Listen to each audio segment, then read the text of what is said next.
You've heard of the F-16, F-22, and F-35. But what about F-90, F-91, or F-99?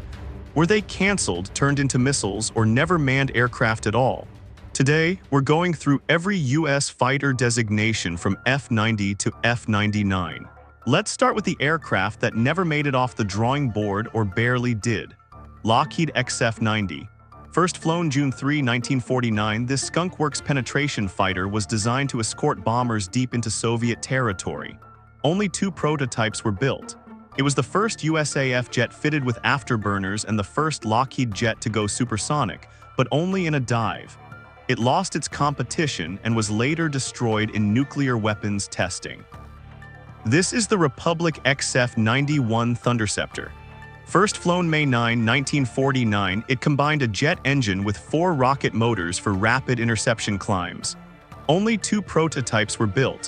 One became the first American fighter to exceed Mach 1 in level flight. Its wings were wider at the tip than the root, a deliberate design to prevent deadly high-speed pitch-up. Program cancelled.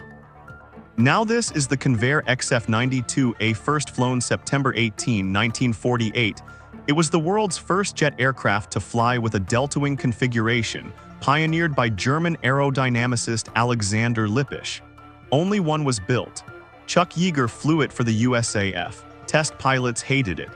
It flew over 300 times regardless, directly shaping the later F-102 Delta Dagger. Next up, the penetration fighters, aircraft built to escort bombers deep into Soviet territory and destroyed by their own ambition. North American YF-93.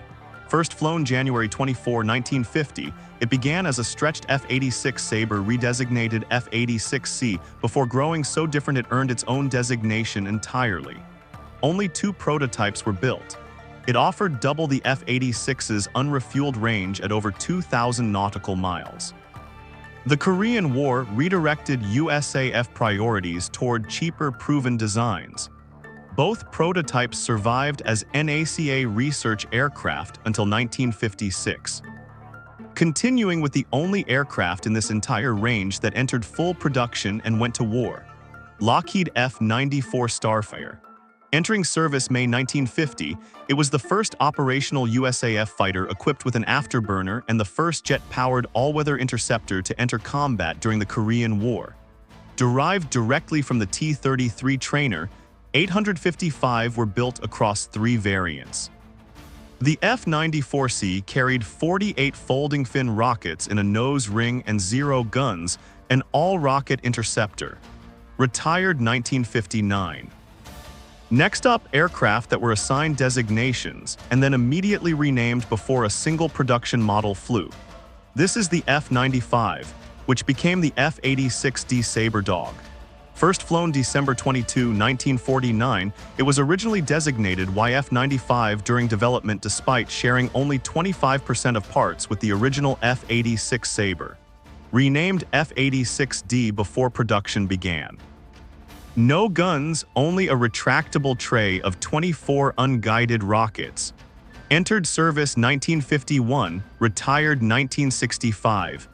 2,847 were built, making it one of the Cold War's most produced jet interceptors.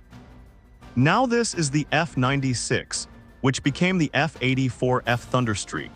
First flown June 3, 1950 as the XF-96A, a swept-wing evolution of the F-Thunderjet. Renamed F-84F before production because engineers expected over 55% parts commonality with the Thunderjet, a figure that proved wildly optimistic. Entered service May 1954, retired 1972. 3,428 were built. Tactical Air Command variants carried nuclear bombs using the low-altitude bombing system. This is the F-97, which became the F-94C Starfire. Lockheed's proposed designation for an advanced Starfire variant was quietly absorbed back into the F-94 family before any aircraft flew under the F-97 label. The resulting F-94C featured a thinner wing, more powerful Pratt & Whitney J48 engine, and a Hughes fire control system. Not a single airframe ever officially carried the F-97 designation in operational service. Finally, the strangest entries in this entire range, two designations given to weapons that were never manned aircraft. This is the F-98 Falcon, a missile. In 1951, the USAF classified guided air-to-air missiles as fighters, assigning the Hughes Falcon the designation F-98. It was the first operational guided air-to-air missile in USAF history. Entered service 1956. In 1955, the USAF reversed course, redesignating it GAR-1, later AIM-4. Over 26,000 were eventually built. In Vietnam, it failed repeatedly against maneuvering MiGs it was specifically engineered to destroy. Now this is the F-99 BOMARC, also a missile. A surface-to-air interceptor missile jointly developed by Boeing and the Michigan Aeronautical Research Center, it received the fighter designation F-99 because the USAF considered it an unmanned aircraft. First test flight September 10, 1952. Operational September 1959. Capable of Mach 2.5 at 60,000 feet. Each carried a W-40 nuclear warhead. Retired 1972. It was the only surface-to-air missile ever operated by the United States Air Force.